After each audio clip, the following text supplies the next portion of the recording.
It's back to school season right now, and I start my last year of uni at the end of this month. But I remember before first year, before second year, I was on YouTube searching for videos about anything that could help me prepare, and there weren't that many, to be honest. And that's why last year I made a video all about my first year experience, and now I'm making my second year experience, and hopefully this can help you. I think something else that you could really benefit from using is this. It is the Bloomsbury Study Skills Handbook, and this is like a student's Bible. It's a book fully dedicated to helping students take charge of their success and get the most out of their course as they possibly can. Personally, I do an arts degree, as you can see by everything that I've made on my wall. So my studying is more limited than most. However, I've still found so many chapters in this book to be useful for me. For example, employability and preparing for your future, which is something that I really worry about. It's also been helping me with my time management, my well-being, just a lot of the little things that you might not think about as a student, but they're actually really important, and they're all in here. And then another thing that I'm going to be using is the Bloomsbury Student Planner. This is just going to be my everyday planner to keep myself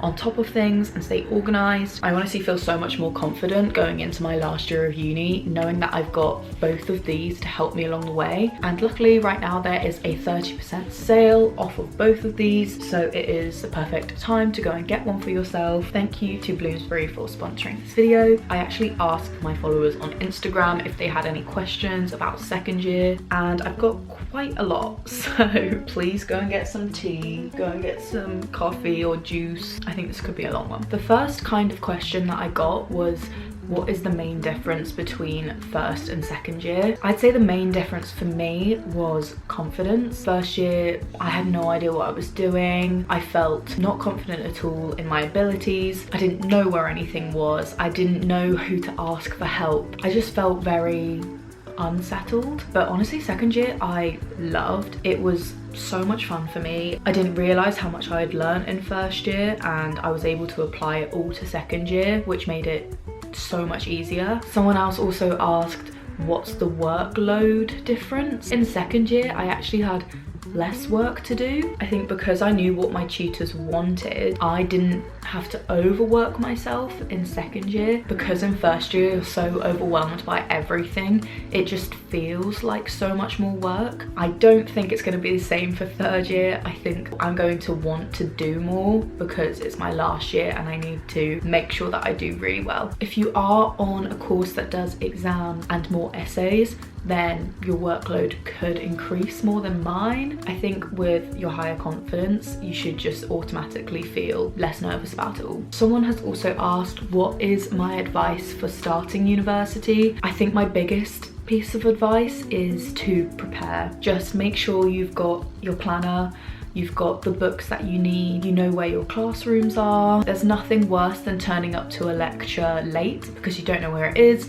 and you have to go in and everyone's already sitting down and they all just look at you. I definitely recommend doing a little walk around of the campus before you actually start your classes. Make sure you know a little bit about what you're doing, and that will just make you feel a little bit better. I'd also say in first year especially, just say yes to everything. Just take every opportunity. First year results don't count. As long as you pass, you're fine. So just expand your horizons, try new things, meet new people. I think that's the best thing that you can do. It'll help you be more of a well-rounded person rather than someone who just does academics. The next topic that I've had a lot of questions about is how I balance my time. Obviously, I do my course. I also have a job. I also do YouTube. I do a lot of exercise, and I also have friends.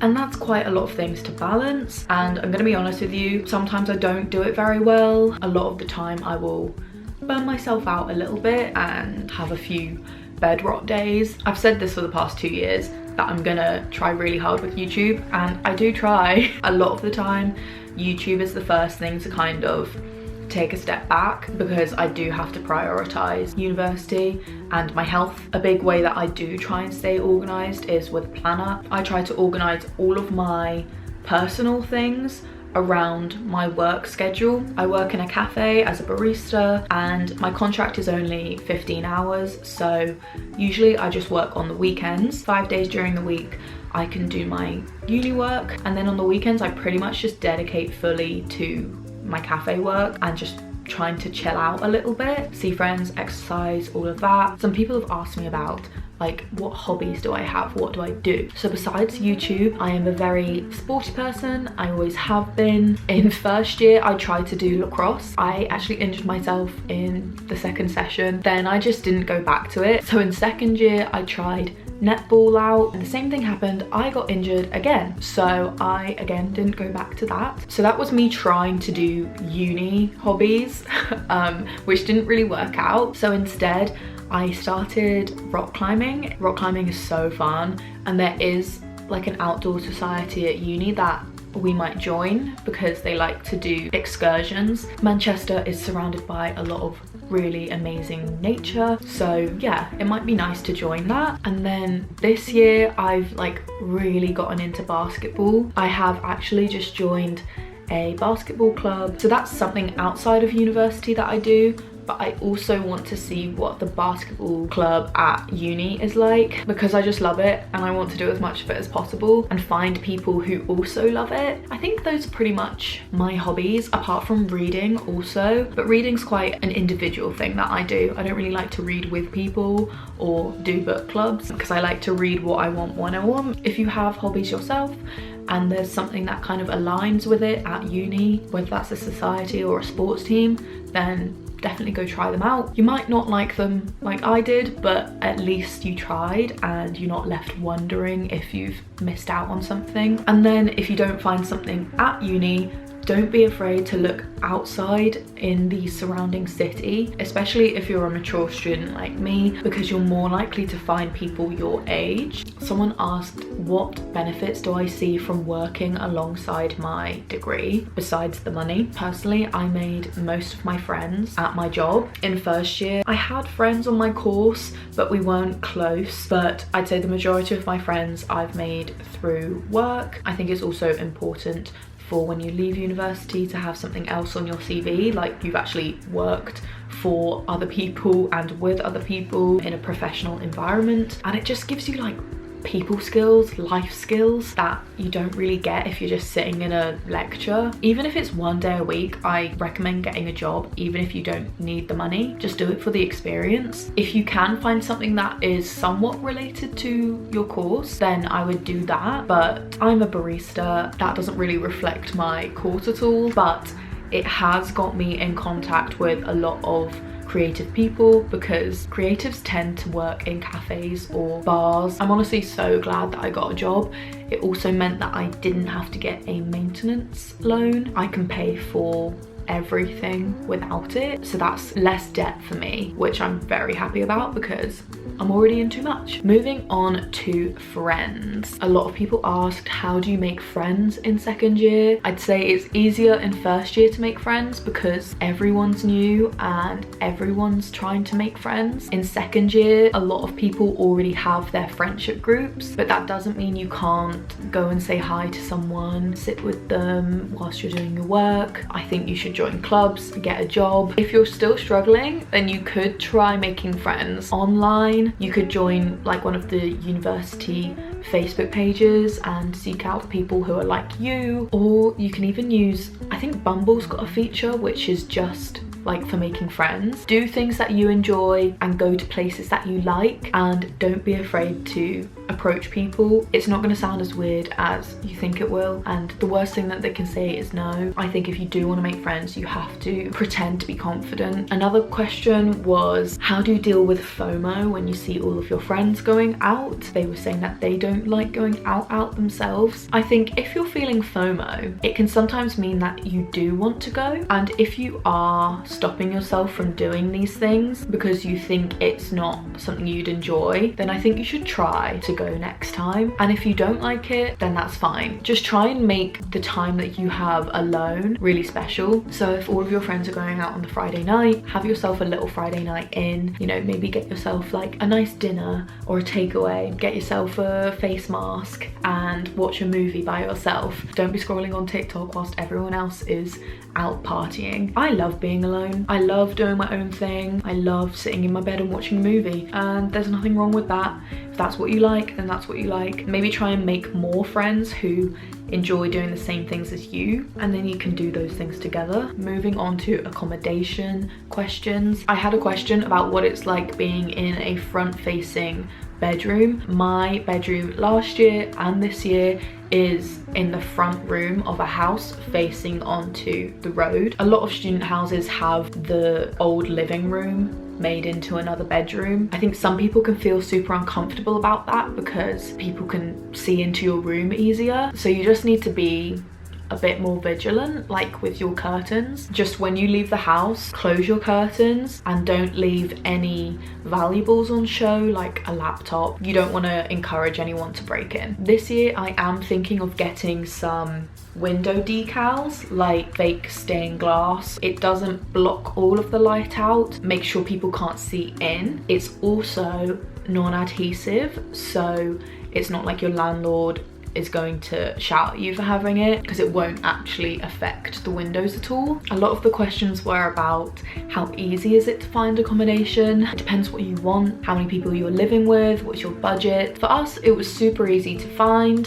We just went with Rightmove, I'm pretty sure. There's so much student accommodation in university cities. You just have to be proactive and email the agents and be like, we want to see this house. Just make sure that before you start looking at things, you know what you're looking for. Me and my flatmates, we all had to increase our budget this year because everywhere rent has just gone up because of the cost of living. I think the third house that we saw was this one. We liked it immediately, so we just got it. You do have to be quite quick because obviously everyone's looking for accommodation at the same time. I think we started viewing houses in November, maybe late October, I can't really remember. Just make sure that when you're emailing the agent to say that you want the house, that you've got everyone's deposits ready, because if you don't, then they can give the house to someone else. Someone asked how to deal with drama between some of your flatmates, and I have had to deal with some, and it was